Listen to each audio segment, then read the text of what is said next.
সৈয়দনা ফারুক আজম আমার কত জ্ঞান ছিল। সৈয়দনা ফারুক আজম আল্লাহর কাছে দোয়া করেছেন, মালিক আল্লাহ আমার মৃত্যুটা হবে শাহাদাত ফি সাবিলিল্লাহ, আল্লাহ আপনার রাস্তায় শহীদ হিসাবে আমার মৃত্যুটা একটু কবুল করে নেন। সুবহানাল্লাহ। আর আমার মৃত্যুটা হবে ওয়াল মাউতি বিলাদি রাসূলিল্লাহ, আমার নবীজির দেশের মধ্যে আমার মৃত্যুটা হবে, আমার নবীর মদিনা শরীফের মধ্যে আমার মৃত্যুটা হবে। কেমন খলিফাতুল মুসলিমিন ফারুক আজম কেমন ছিলেন, ওনার শাসন কার্য কেমন ছিলেন। যিনি খলিফাতুল মুসলিমিন, যেদিন খলিফা নির্বাচিত হয়েছেন, জুমার মসজিদের মধ্যে মিম্বরের মধ্যে খুতবা দেওয়ার সময় মানুষগুলো লক্ষ্য করে দেখলেন, যিনি আমিরুল মুমিনিন খলিফাতুল মুসলিমিন, ওনার গায়ের দিকে যখন লক্ষ্য করে দেখলেন, আমিরুল মুমিনিন যে জামাটা গায়ের মধ্যে দিয়েছেন খলিফাতুল মুসলিমিন ওমর, যে ওমরকে মানুষ ভয় পায় তাই নয়, শয়তান পর্যন্ত ভয় পায়, মুনাফিকরাও ভয় পায়, ঠিক কিনা বলে। লক্ষ্য করে দেখলেন আমিরুল মুমিনিন খলিফাতুল মুসলিমিন গায়ের মধ্যে যে জামা দিয়েছেন, ওই জামার মধ্যে একটা নয়, দুইটা নয়, তিনটা নয়, বরাবর 11টা পর্যন্ত 12টা পর্যন্ত ওই জামার মধ্যে তালে ছিল। সুবহানাল্লাহ। যিনি খলিফাতুল মুসলিমিন, যিনি অর্ধ পৃথিবীর শাসক ছিলেন, একদিন ঈদের নামাজের সময়, মুসলিম বিশ্বের যেই সময় ঈদের দিন, আমিরুল মুমিনিনের 2টা ছেলে বাবার হাতের মধ্যে ধরলেন, আব্বা আপনি না আমিরুল মুমিনিন, আপনি না মক্কা মদিনার প্রেসিডেন্ট, আপনি না পুরো অর্ধ পৃথিবীর প্রেসিডেন্ট, আপনার কথায় কাফেররা উঠে আর বসে, আপনাকে কাফেররা ভয় পায়, শুধু তাই নয় শয়তান পর্যন্ত আপনাকে ভয় পায়, ঠিক কিনা বলে। 2টা ছেলে ধরলেন, আব্বা আপনি না খলিফাতুল মুসলিমিন, আপনি না অর্ধ পৃথিবীর শাসক, আপনি তো আমিরুল মুমিনিন, আপনি প্রেসিডেন্ট, আমরা আপনার সন্তান, আগামীকাল ঈদের জামাতের মধ্যে মক্কা মদিনার মানুষগুলা নতুন নতুন জামা পরবে, আব্বা আপনি আমাদের জন্য ঈদের জামাগুলা ব্যবস্থা করে দিবেন। সুবহানাল্লাহ। ছোটবেলার মধ্যে আপনি একটু হিসাব করে দেখেন, মিলাই দেখেন, আজকে গাড়ির মধ্যে আসার সময় দেখলাম একটা তরুণী মেয়ে নিজের বাবার লাশের মধ্যে ছুরি মারতেছে। আপনি নিজের বাবা যত অপরাধ করুক না কেন, আপনি বাবাকে আঘাত করতে পারেন না, কারণ ওই বাবার নাম হলো জান্নাত, ওই বাবার কদমের নিচে যিনি জান্নাত জাহান্নাম দিয়েছেন, বলেন তিনি কে? আমার নবীজি বললেন, মা কেমন, বাবা কেমন। তরমুজের উপর থেকে যদি ছুরি ফেলো, ছুরিটা তরমুজের ভিতর ঢুকে যায়, আর ছুরিটা নিচে রেখে যদি তরমুজটা উপর দিক থেকে ফেলো, তারপরও ছুরিটা তরমুজের মধ্যে ঢুকে যায়। মা বাবা দোয়া করলেও কবুল, বদদোয়া করলেও যিনি কবুল করবেন, বলেন তিনি কে? আরো জোরে বলেন না, তিনি কে? আমার নবীজি 16 লক্ষ সাহাবীদেরকে নিয়ে নবীজি জিহাদের ময়দানের মধ্যে যাবেন। প্রতিমধ্যে আমার নবীজির মায়ের খবর, আমার নবীর মায়ের নাম হলেন আমেনা। আমার নবীজি সাহাবীদেরকে বললেন, ও আমার সাহাবায়ে کرام, এটা হলো আমার মা আমেনার কবর। সুবহানাল্লাহ।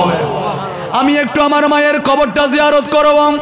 খবরদার ও আমার সাহাবায়ে کرام, আমি আমার মায়ের কবর জিয়ারত করে কান্না করব, কেউ কান্না করবে না। সুবহানাল্লাহ।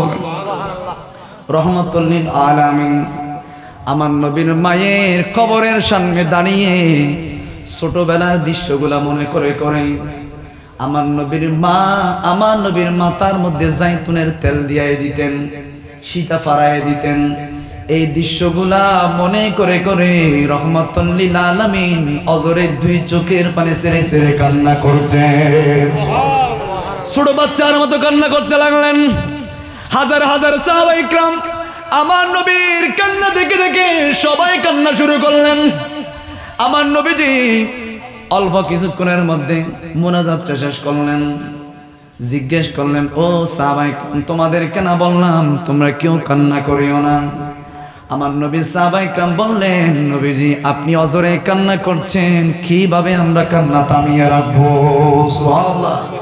নবীজি আপনার জন্য জীবন দিতে কুরবান, আপনার জন্য চাকরি ছাড়তে আমরা রাজি আছি, সম্মান ছাড়তে রাজি আছি, নয় নয় নিজের স্ত্রী ছাড়তে রাজি আছি, সম্মান ছাড়তে রাজি আছি।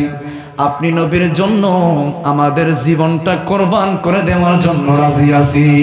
সুবহানাল্লাহ। আমার নবীজি কান্না করতে লাগলেন, ও আমার সাহাবাইকরা, আমার মা আমেনা আমার এই মাথার মধ্যে জাইতুনের তেল দিয়েছেন, এমন কোন জায়গা নাই, আমার শরীরের এমন কোন জায়গা নাই আমার মা আমেনা দুই ঠোঁট দিয়ে চুমা দেয় নাই। সুবহানাল্লাহ। মায়ের একদার দুধের দাম কাটিয়া গায়ের সাম, পাপোশ বানাইল ঋণের সুদ হবে না, এমন দরদি ববে কেউ হবে না আমার মা গো। ঠিক কিনা বলে? আমার নবী বললেন আমার মা আমেনা আমার দেহের মধ্যে এমন কোন জায়গা নাই দুই ঠোঁট দিয়ে চুমা দেয় নাই। সুবহানাল্লাহ। আপনি মিলাই দেখেন আপনার মায়ের সাথে আপনার বাবার সাথে, আপনি মিলাই দেখেন যেই সমস্ত মা বাবাগুলা, যেই সমস্ত ছেলেগুলা মা বাবাদেরকে এইভাবে মিথ্যা কথা বলতেছে, মা বাবাদেরকে ধমক দিচ্ছে, মা বাবাদেরকে বুড়া বুড়ি বলে ধমক দিচ্ছে, এই ছেলেগুলা আর কোথাও গেলেও জান্নাতের মুখ দেখবে না। কথা বলেন ঠিক কিনা? কারণ মা বাবার কদমের মধ্যে জান্নাত দিয়েছেন কে? আরো জোরে বলেন না। ওই যে আমি দেখতে পেলাম তরুণী মায়ের ওই বাবার শরীরের মধ্যে, আজকে আসার সময় আজকের ঘটনা, বাংলাদেশের ঘটনা, মায়ের শরীরের মধ্যে ছুরি মারতেছে, বাবার শরীরের মধ্যে ছুরি মারতেছে আর মারতেছে, মারা গেছেন তারপরেও মারতেছে। বেশি দূরে যেতে হবে না, আপনাদের পাশে আনোয়ারার বড়টনের মধ্যে। এজন্য আমি প্রথমেই বলছিলাম ছেলেদেরকে মেয়েদেরকে পর্দা সম্পর্কে, ইসলাম সম্পর্কে জ্ঞান দেন, এই মাহফিলের মধ্যে সদস্য বানাই দেন, মাহফিলের মধ্যে বসান। দেখবেন মাহফিলের যারা সদস্য হবে অন্ততপক্ষে এই ছেলের দ্বারা কখনো মা বাবাকে অসম্মান করা সম্ভব হবে না। ঠিক কিনা বলে?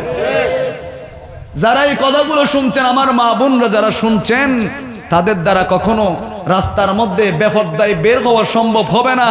কারণ আল্লাহ রাব্বুল আলামিন নামাজ পড়া যেমন ফরজ, পর্দা করাকেও ফরজ যিনি করেছেন বলেন তিনি কে? আরো জোরে বলেন না। ওয়াকারনা ফি বুয়ুতিকুন্না ওয়ালা তাবাররাজনা তাবাররুজাল জাহিলিয়াতিল উলা। হাবিব জানিয়ে দেন নামাজ পড়া যেমন ফরজ, যখন রাস্তার মধ্যে যখন বের হবে, ওই রাস্তার মধ্যে বের হওয়ার সাথে সাথে পর্দা করাকে ফরজ যিনি করে দিয়েছেন বলেন তিনি কে? আমরা এখন মনে করতেছি শুধু মেয়েরা পর্দা করবে, ছেলেদেরও পর্দা আছে না নাই? হন আছে না নাই? আমরা অনেকেই জানি না ছেলেদের পর্দা আছে না নাই। এখন এমন সিস্টেম বেড়ে হয়েছেন, গ্রাম অঞ্চলে না থাকলেও শহরের মধ্যে বিভিন্ন এলাকায় আছে। আমাদের ছেলেরা নতুন নতুন ফ্যান কিনতেছে, ভাড়া ভাড়া ফ্যান আছে না নাই? এখানে এক ফাড়া, এখানে এক ফাড়া, এখানে এক ফাড়া। গাড়ির মধ্যে উঠলে মেয়েরা পর্যন্ত লজ্জা পায়, ছোট ছোট বাচ্চারা পর্যন্ত লজ্জা পায়। কিন্তু আমাদের ছেলেগুলো এত বেহাইয়া হয়ে গিয়েছেন, এত নির্লজ্জ হয়ে গিয়েছেন, তার লজ্জা শরমের কোনো কিছু নাই। ঠিক কিনা বলেন? কানের মধ্যে, হাতের মধ্যে কয়েকটা চুরি পরে, এগুলো স্টাইল। ওই যে আমি বলছিলাম যে যাকে অনুসরণ করবে, এগুলো সিনেমার নায়ক নায়িকাদেরকে অনুসরণ করে ব্যাসলাইট পড়তেছে, নিমার এর কাটিং এ চুল কাটতেছে, মেসি কাটিং করতেছে, আছে না নাই? তা আপনি যাকে মহাব্বত করলেন, মহাব্বত করেই তো চুলটা কাটলেন, মহাব্বত করেই তো ব্যাসলাইটটা পরলেন, মহাব্বত করেই তো আপনি তার মতো চলার স্টাইল করলেন। আল্লাহ রাব্বুল আলামিন আমার নবীর জবানের মাধ্যমে জানিয়ে দিয়েছেন যে যাকে মহব্বত করবে, মেসিকে মহব্বত করলে, রোনাল্ডোকে মহব্বত করলে, নেইমারকে মহব্বত করলে, কিয়ামতের ময়দানে নেইমারের সাথে ওই ব্যক্তির হাসর নসর হবে। ঠিক কিনা বলেন? নেইমারের সাথে জাহান্নামে যাবে, মেসির সাথে জাহান্নামে যাবে, স্পষ্ট হাদিস শরীফ। ওই সাহাবী বললেন, ইয়া রাসূলুল্লাহ, আমার কোনো কিছু না থাকতে পারে, কিন্তু আমি কলিজা দিয়ে আপনি নবীকে বেশি ভালোবাসি। সুবহানাল্লাহ। এই জন্য ওই যে আমি বলছিলাম খলিফাতুল মুসলিমিন, যিনি অর্ধ পৃথিবীর শাসক, ওনাকে ছেলে এসে বললেন, আব্বাজান আগামীকাল ঈদের দিন সবাই নতুন নতুন জামা পরবে, আমার জন্য একটা নতুন জামা চাই। এরকম অসংখ্য ফ্যামিলির ছেলে এখানে উপস্থিত আছে, যারা ছোটবেলায় মা বাবাদেরকে কাপড় দিতে পারে নাই। আজকে মা বাবা 91-52 সময় ঘূর্ণিঝড়ের মধ্যে চলে গিয়েছেন। এরকম অসংখ্য ছেলে আছে, এক সময় সম্বল ছিল না, এখন সম্বল আছে, মা বাবাদেরকে একটা কাপড় পর্যন্ত কিনে দিতে পারতেছে না, কারণ মা বাবা তো আর পৃথিবীর মধ্যে নাই। কথা বলেন ঠিক কিনা? পৃথিবীর মধ্যে নাই। এই জন্য সৈয়দনা ফারুক আজম ওনার ছেলে দলছে, আব্বাজান নতুন জামা আগামীকাল ঈদের জন্য আমাকে কিনে দিতে হবে। ওনার তো টাকা নাই। খলিফাতুল মুসলিমিন যে রাষ্ট্রীয় কোষাগার থেকে নিজে চলার জন্য যে বেতন ধার্য করে দেওয়া হয়েছে, ওই বেতন নিয়ে কোনো পথে সংসারটা চলে, জমিয়ে রাখার মতো। এখন তো আমাদের নেতাগুলা এগুলো বললে রাজনৈতিক বক্তব্য হয়ে যাবে, যার কারণে আমি বলছি না। খলিফাতুল মুসলিমিন থেকে শিক্ষা নিতে হবে, যার কারণে তারা অল্প বেতন হওয়ার পরেও আমার নবীজির দায়িত্ব ঠিকভাবে পালন করার কারণে আমার নবীজি একবার নয়, দুইবার নয়, অসংখ্যবার আমার নবীজি তাদেরকে জান্নাতের সুসংবাদ দিয়েছেন। সুবহানাল্লাহ। আমার উম্মতরা আমাকে না দেখলেও আমি নবীর জন্য তারা তাদের কলিজা দিয়ে দেওয়ার জন্য তারা সব সময় প্রস্তুত থাকবে। কথা বলেন ঠিক কিনা? আমরা বলতে চাই, আমার নবীর জবানায় যদি আমাদের জন্ম হতো, তাহলে আমার নবীজির গায়ের মধ্যে তীর লাগার আগে আগে আমাদের শরীর আমার নবীজির সামনে উপস্থাপন করতাম। ঠিক কিনা বলে? এজন্য আমার নবীজি আমাদেরকে নিরাশ করে নাই।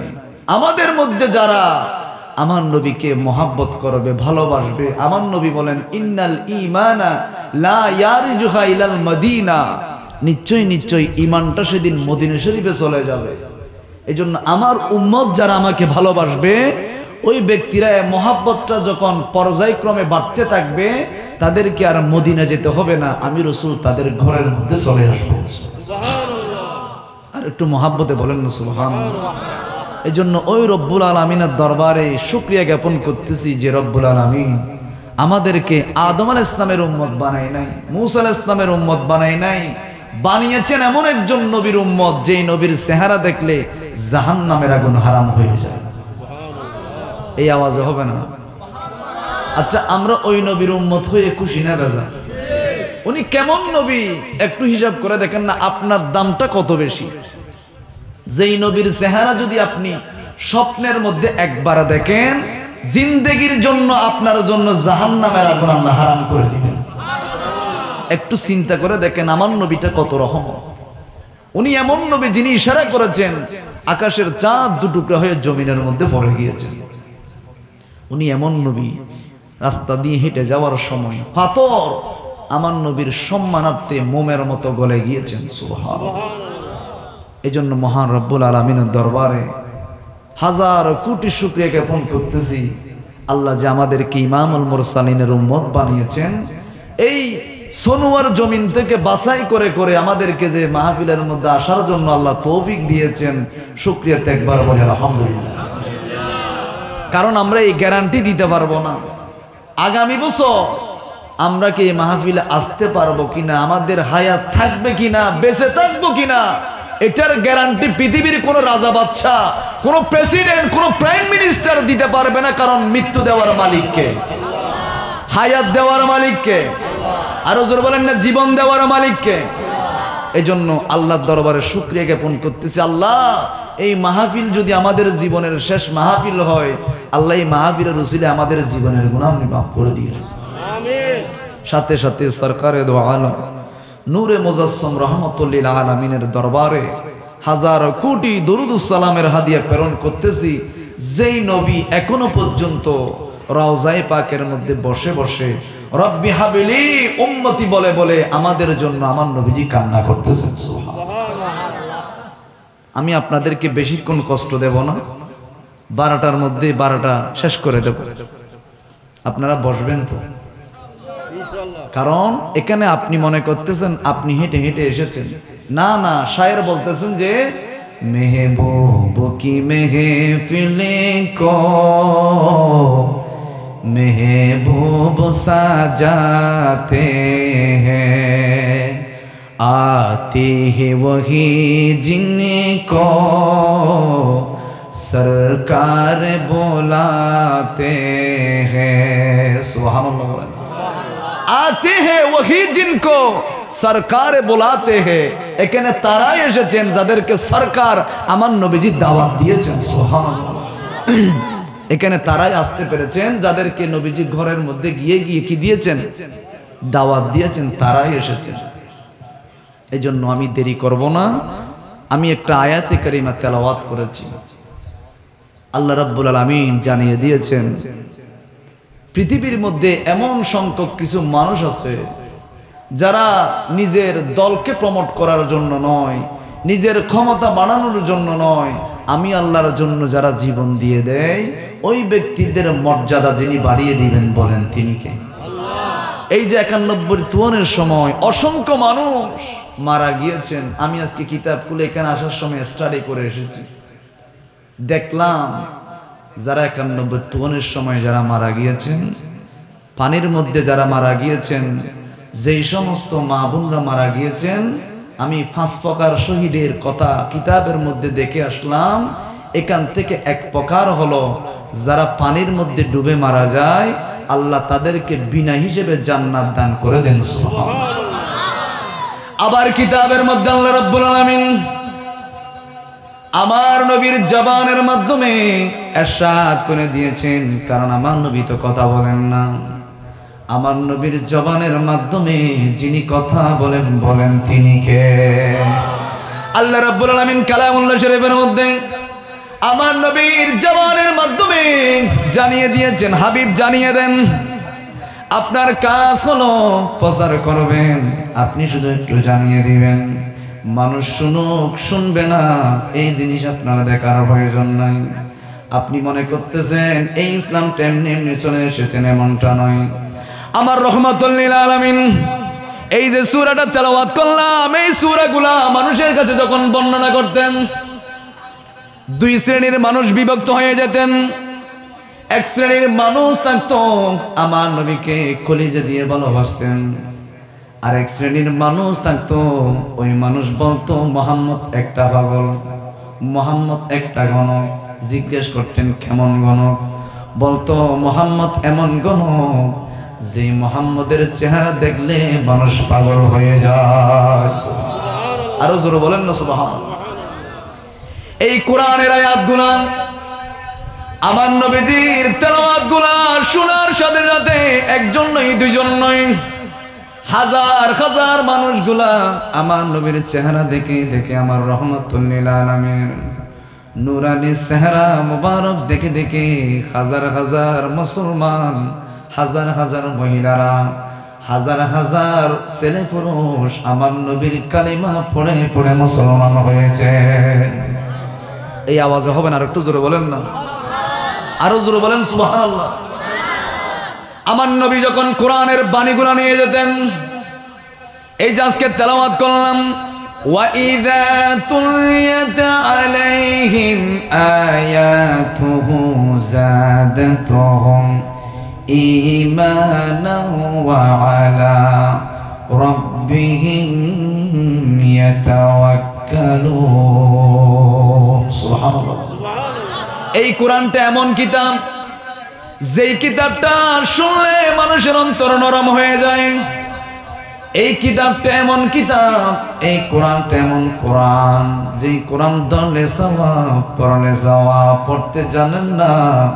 যে আমার নবী যখন কোরআনের আয়াতগুলো যখন তেলাওয়াত করতেছে, কাফেরের সংখ্যা যখন কমে যাচ্ছেন, আমার নবী যেদিকে যায় মন্ত্রী মিনিস্টারের মতো হাজার হাজার মানুষ পাগল হয়ে যায়। আমার নবী যেই দিকে যায় লক্ষ লক্ষ মানুষ আমার নবীর পিছনে চলে যায়। কাফেরের ঘুম নাই কিভাবে মুহাম্মদকে থামানো যায়। ওই দিকে আমার নবী যখন তেলাওয়াত শুরু করলেন, কোরআনের আয়াতগুলো যখন একটার পর একটা যখন রহমাতুল লিল আলামিন যখন তেলাওয়াত আরম্ভ করলেন, মানুষগুলা ঘরের মধ্যে থাকতে পারে না, বাড়ির মধ্যে থাকতে পারে না। আমার নবীর তেলাওয়াত শোনার জন্য রহমাতুল লিল আলামিনের ঘরের চারিদিকে সবাই চলে এসেছে। সুবহানাল্লাহ। ওইদিকে বেলালের কানের মধ্যে যখন আমার নবীর সুমধুর বাণী যখন বেলালের কানের মধ্যে গেল, ওই বেলাল কেমন বেলাল, যেই বেলালের চেহারা কোনো সুন্দর ছিল না, সুরত তেমন সুন্দর ছিল না, বংশীয় কোনো মর্যাদা ছিল না, নিজের কোনো বাড়ি ছিল না, গড় ছিল না, কোনো কিছু ছিল না। আমার নবীর সুমধুর তেলাওয়াত শুনে বেলাল অজান্তে কালিমা পড়ে মুসলমান হয়েছে। ওই বেলালের কালিমা পড়াটা উমাইয়া খলিফা সাধারণভাবে নিতে পারে নাই। বেলালের যখন এই কালিমার কথা শুনেছেন, ওই কাফের যখন, ওই মুরতাদ যখন বেলালের কণ্ঠে যখন কালিমার আওয়াজ শুনেছেন, আমার নবীর ভালোবাসার কথা যখন বেলালের মুখ দিয়ে যখন প্রকাশ পেয়েছেন, উমাইয়া খলিফা বেলাল রাদিয়াল্লাহু তাআলা আনহুকে বলতে লাগলেন, বেলাল তোমাকে আজাদ করে দেব, সম্মান দেওয়া হবে, বিল্ডিং এর মালিক করে দেওয়া হবে, কোটিপতি করে দেওয়া হবে। ও বেলাল, যে কালিমাটা অন্তরের মধ্যে স্থান দিয়েছিস রে বেলাল, এই কালিমাটা ছেড়ে দে, কাফেরের অন্তর্ভুক্ত হয়ে যা, বেলাল তোকে আজাদ করে দেব। বেলাল বললেন, তোমার এক দফা হলে আমার এক দফা হলো, আমি বেলালকে যদি মারতে মারতে যদি শরীরটা টুকরা টুকরা করা হয়, প্রত্যেকটা পরতে পরতে ইসলামের নাম যিনি লিপিবদ্ধ করেছেন, বলেন তিনি কে? আরো জোরে বলেন না। উমাইয়া খলিফা বেলালকে এমন নির্দেশ দিলেন, শরীরটা দুই ভাগ করার জন্য শরীরের মধ্যে বিলেট মারা হলো, শরীরের মধ্যে অঙ্কন করা হলো। বেলাল কিন্তু চুরি করে নাই, ডাকাতি করে নাই, বেলাল কিন্তু কোনো অপরাধ করে নাই, একটাই অপরাধ করেছেন। আমার নবীজির সুমধুর তেলাওয়াত শুনে শুনে বেলাল অজান্তে কালিমা পড়ে মুসলমান হয়েছে। সুবহানাল্লাহ, মুসলমান হয়েছে। বেলালের শরীরের মধ্যে আঘাত করা হলো, আমার নবীজির কানের মধ্যে রহমাতুল লিল আলামিন হাতিমে কাবার সাথে নবীজি হালাম দিতে লাগলেন। আমার নবীজি দুই চোখের পানি ছেড়ে কান্না করতে লাগলেন। আমার নবী সাহাবী হযরত আফজালুন নাস বাদল আম্বিয়া হযরত আবু বকর সিদ্দিক নবীজির দরবারের মধ্যে এসে বললেন, লাব্বাইক ইয়া রাসূলুল্লাহ। নবীজি দুই চোখের পানি ছেড়ে আপনি কেন কান্না করতেছেন? ইসলামের দ্বিতীয় খলিফা ফারুক আজম, খলিফাতুল মুসলিমিন সাইয়েদনা ওমর রাদিয়াল্লাহু তাআলা আনহু দরবারে বের করলেন। ও আল্লাহর নবীজি, আমি ওমর এখনো বেঁচে আছি। কোন কাফের আপনাকে আঘাত দিয়েছেন আমাকে বলেন, কে আপনাকে কষ্ট দিয়েছেন একটু আমাকে বলেন, আমি ওমর এখনো বেঁচে আছি। আমার নবীজি কারো কথা শুনলেন না, রহমাতুল লিল আলামিন দুই চোখের পানি ছেড়ে ছেড়ে খাতিমে কাবার সাথে নবীজি কালাম দিয়ে দিয়ে কান্না করতে লাগলেন। সুবহানাল্লাহ। আমরা তো হস্টম না, উঠার বসা করবেন না। আল্লাহুম্মা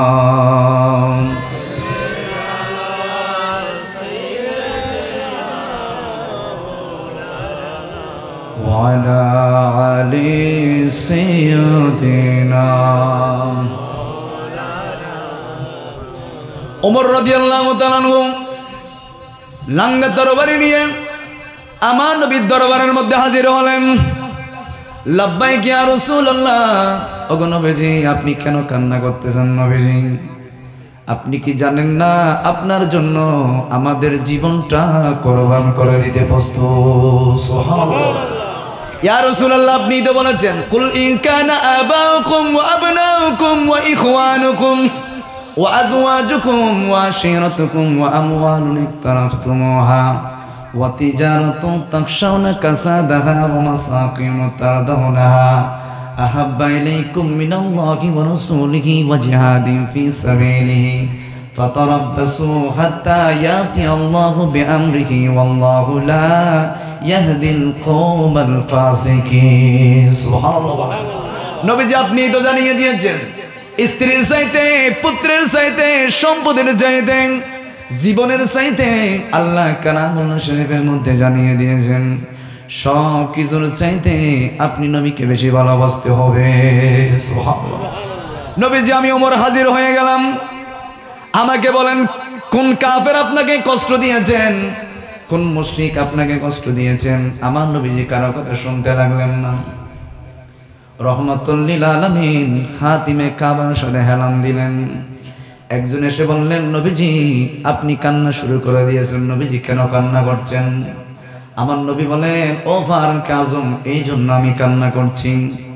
আমি রহমাতুল লিল আলামিন, আমি দেখতে পাচ্ছি অসংখ্য মায়েরা, অসংখ্য ছেলেরা মা বাবার খেদমত করছেন, ছেলেরা মায়ের খেদমত করছেন, কিন্তু আমি রহমাতুল লিল আলামিন দুনিয়ায় আসার আগে আগে আমার মহাব্বতের বাবা উনি আমি দুনিয়ার আসার আগে দুনিয়া থেকে চলে গিয়েছে।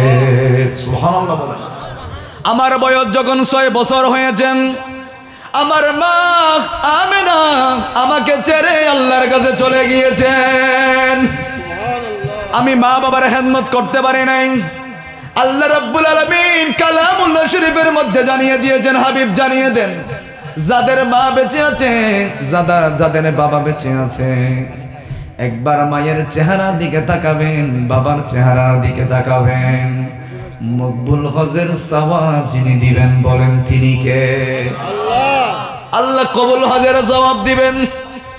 ও বেলাল, ও ওমর, ও সিদ্দিক আকবর, আমি তো মা বাবার খেদমত তেমন করতে পারি নাই, আমি আমার মা বাবাকে দেখি নাই, এজন্য আমি কান্না করছি। একজন সাহাবী এসে বললেন, নবীজি আপনি কান্না করতেছেন, আপনার কালেমা পড়ার কারণে হযরতে বেলাল রাদিয়াল্লাহু তাআলা আনহুর শরীরের মধ্যে ব্লেড দিয়ে কাফের অঙ্কন করেছে। নাউজুবিল্লাহ। আরেকজন আরেকদিকে এসে বললেন, নবীজি আপনি বেলালেরটা শুনেছেন? খাব্বাব রাদিয়াল্লাহু তাআলা আনহু ইসলামের সুশীতল ছায়ার মধ্যে আসার কারণে কাফেররা এমন ভাবে খাব্বাব রাদিয়াল্লাহু তাআলা আনহুর শরীরের মধ্যে, ওনার কোনো দোষ নাই, ওনার দুইটা পা, একটা পা একটা ওটের সাথে বেঁধে দিয়েছেন, আরেকটা পা আরেকটা ওটের সাথে বেঁধে দিয়েছেন গো নবীজি। দুইটা ওট দুই দিকে চলে গিয়েছেন, মাঝখানে খাব্বাব রাদিয়াল্লাহু তাআলা আনহুর দুইটা পা দুই দিকে চলে গিয়েছে। ইসলাম এমনি আসে নাই, কোরআনটা এই পর্যন্ত এমনি আসে নাই। আমার নবীজি কান্না করতে লাগলেন, অজরে নবীজি কান্না করতে লাগলেন।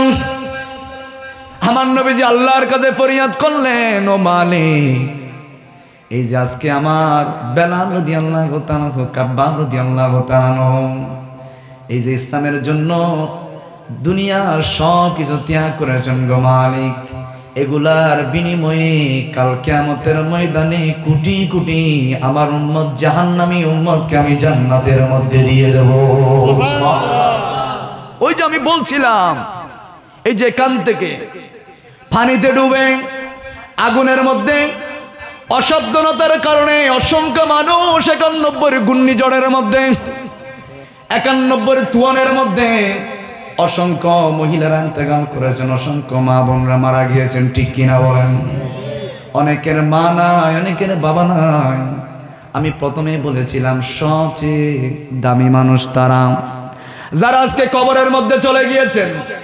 যেই সমস্ত মায়েরা, যেই সমস্ত বাবারা কবরের মধ্যে চলে গিয়েছেন, নেককার সন্তান দুনিয়ার মধ্যে রেখে গিয়েছেন, আমার নবীজি তাদের ব্যাপারে বলেছেন, ওই সমস্ত সন্তান যখন মাহফিলের মধ্যে বসবে, ওই পার্সেন্টেজ সওয়াব তাদের কবরের মধ্যে যিনি পাঠিয়ে দিবেন বলেন তিনি কে? আরো জোরে বলেন না, তিনি কে? কবরের মধ্যে পাঠিয়ে দিবেন। এজন্য যারা 91 তুফানের সময়, ঘূর্ণিঝড়ের সময় অসংখ্য মানুষ যারা মারা গিয়েছেন, আমার নবীজির হাদিস মোতাবেক ওই মানুষগুলা সাধারণ মানুষের মতো মারা যায় নাই। ওই মানুষদের নামটা শহীদের দফতরের মধ্যে যিনি লিপিবদ্ধ করবেন বলেন তিনি কে? আমার নবীজি শহীদের মর্যাদা সম্পর্কে নবীজি 5টা বিষয় বলেছেন। যারা মারা গিয়েছেন, ওই ব্যক্তিরা যখন মারা যাচ্ছেন, পানি আসতেছে, ঘূর্ণিঝড় আসতেছে, ওই ব্যক্তিরা যখন সাকারাতের বিছানার মধ্যে, তাদের উপর যখন সাকারাত চলতেছে, যখন মারা যাচ্ছে, আমার নবীজি জানিয়ে দিয়েছেন যারা শহীদ, ওই ব্যক্তিদের সামনে, ওই ব্যক্তিদের রক্ত, ওই ব্যক্তিরা মারা যাওয়ার আগে আগে, রক্ত জমিনের মধ্যে পড়ার আগে আগে তাদের জীবনের গুনাহগুলো যিনি মাফ করে দেন বলেন তিনি কে? আল্লাহ। আরো জোরে বলেন তিনি কে? আল্লাহ তাদের জীবনের গুনাহ মাফ করে দেন। এই জন্য আপনারা বড় ভাগ্যবান, এখান থেকে যাদের মা মারা গিয়েছেন, যাদের বাবা মারা গিয়েছেন, যাদের ফ্যামিলির সবাই মারা গিয়েছেন, হাদিসে মোবারকা মোতাবেক ওই ব্যক্তিরা শহীদ হিসাবে আল্লাহর দরবারে কবুল হয়েছেন। সুবহানাল্লাহ। এই জন্য আজকে আয়াত তেলাওয়াত করলাম। আল্লাহ রাব্বুল আলামিন জানিয়ে দিয়েছেন, যারা ইসলামের জন্য, কোরআনের জন্য, দ্বীন প্রতিষ্ঠার জন্য, আমার নবীর ইজ্জত সম্মান রক্ষার জন্য, হক প্রতিষ্ঠা করার জন্য যারা ইন্তেকাল করে, আল্লাহ রাব্বুল আলামিন জানিয়ে দিয়েছেন, তোমরা তাদেরকে মৃত বলো না, আমি রব্বুল আলামিন তাদেরকে জীবন দান করেছি, এমনকি তাদেরকে কবরের মধ্যে রিজিকের ব্যবস্থা যিনি করবেন, বলেন তিনি কে? আল্লাহ। আরো জোরে বলেন না, আল্লাহ। আল্লাহ রাব্বুল আলামিন রিজিকের ব্যবস্থা করবেন। এই জন্য সৈয়দনা ফারুক আজম আল্লাহর কাছে ফরিয়াদ করতেন, মালিক, রাত যখন গভীর হয়ে যায়, ওই গভীর রাতের মধ্যে সৈয়দনা ফারুক আজম চোরের মতো, কেউ না দেখে মতো মসজিদের মধ্যে ঢুকে পড়তেন। কারণ কেউ দেখলে হয়তো অন্তরের মধ্যে অহংকার আসতে পারে, অন্তরের মধ্যে কোন ধরনের মানুষ দেখলে এটা লৌকিকতা হতে পারে। এজন্য উনি কেউ না দেখে মতো মসজিদের মধ্যে প্রবেশ করতেন, মসজিদ নববী শরীফের মধ্যে প্রবেশ করতেন, অজরে কান্না করতেন, কান্না করে করে আল্লাহর কাছে দোয়া করতেন, আল্লাহ আপনি আমাকে শহীদি মৃত্যু আমার নসিবের মধ্যে কবুল করে নিয়েন। সুবহানাল্লাহ। আরো জোরে বলেন না। এই জন্য আল্লাহ রাব্বুল আলামিন পবিত্র কালামে মাজিদ ফুরকানে হামিদের মধ্যে জানিয়ে দিয়েছেন, শহীদের মর্যাদা আল্লাহর দরবারে এত বেশি। শহীদ কাদেরকে বলা হয়? এখন তো নেতার স্লোগান দিতে গিয়ে মারা গিয়েছেন শহীদ লিখতেছে, এরকম মানুষ আছে না নাই? বলেন না, আছে না নাই? সারা জীবন সামসামি করতে করতে মারা গিয়েছেন, শহীদ লিখতেছে।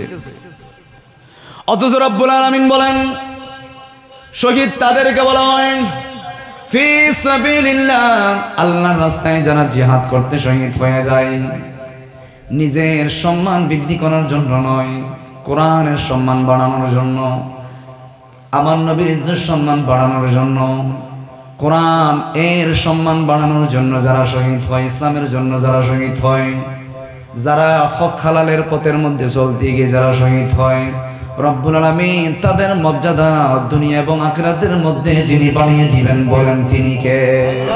এই জন্য আজকে অনেকে বলে, হুজুর এখন পাকিস্তান এবং ইন্ডিয়ার মধ্যে যুদ্ধ লাগতেছে, আপনি কোন দেশের মধ্যে আছেন?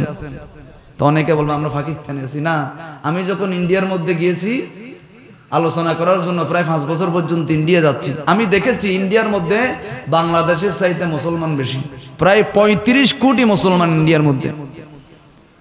তো আমার এদিকে হবে এদিকে হবে না এরকম না, একজন যদি কাফেরের উপরও, একজন হিন্দুর উপরও যদি নির্বিচারে যদি কেউ আক্রমণ করে, আমাদের ধর্মটা এমন ধর্ম, হিন্দুর পক্ষ নিতে হবে। যদি কেউ নির্বিচারে একজন হিন্দুকেও যদি মারে, আমি মুসলমান হিসেবে হিন্দুর পক্ষ নিয়ে প্রতিবাদ করতে হবে। কথা বলেন ঠিক কি?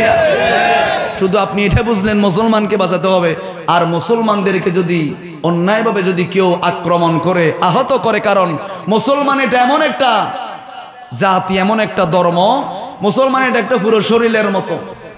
যখন ফিলিস্তিনের মধ্যে মুসলমান আক্রমণ হবে, আপনি মুসলমান হিসাবে, বাংলাদেশের মুসলমান হিসাবে আপনার শরীরের মধ্যে, আপনার অন্তরের মধ্যে রক্তকরণ হবে। কথা বলেন ঠিক কিনা? যেই দেশের মধ্যে হোক, বার্মার মধ্যে হোক, ইন্ডিয়ার মধ্যে হোক, আমার মুসলমানদেরকে যখন অন্যায়ভাবে নির্যাতন করা হবে, সেই যেই দেশের মুসলমান হোক না কেন, প্রত্যেকের অন্তরের মধ্যে রক্তকরণ হবে। কথা বলেন ঠিক কিনা?